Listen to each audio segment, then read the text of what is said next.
అందరికీ నమస్కారం. ఈరోజు దసరా సందర్భంగా దేవరగట్టు మాలమల్లేశ్వర స్వామి చరిత్ర గురించి తెలుసుకుందాం. త్రేతాయుగంలో దేవరగట్టు కొండల్లో లోక కళ్యాణానికి మునులు యాగాలు యజ్ఞాలు నిర్వహించేవారు.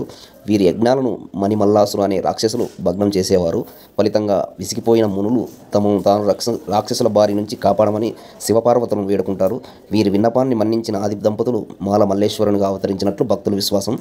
వీరు మణి మల్లాసుర రాక్షసులతో తలపడతారు. నరుడి చేతిలో చావు లేకుండా వరం పొందిన రాక్షసులతో తీవ్ర స్థాయిలో యుద్ధం జరుగుతుంది. యుద్ధం తారాస్థాయికి చేరుకున్న సమయంలో శివుడి చేతిలో మరణం పొందే భాగ్యం దొరకడం అదృష్టమని భావించిన రాక్షసులు చావుకు సిద్ధమవుతారు. చావడానికి ముందు ఏటా తమకు నరబలి ఇవ్వాలని దేవదేవుడిని వేడుకుంటారు.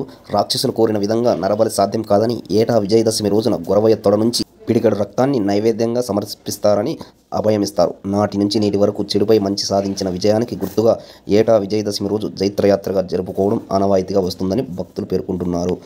అందరికీ దసరా శుభాకాంక్షలు. Please subscribe to my channel.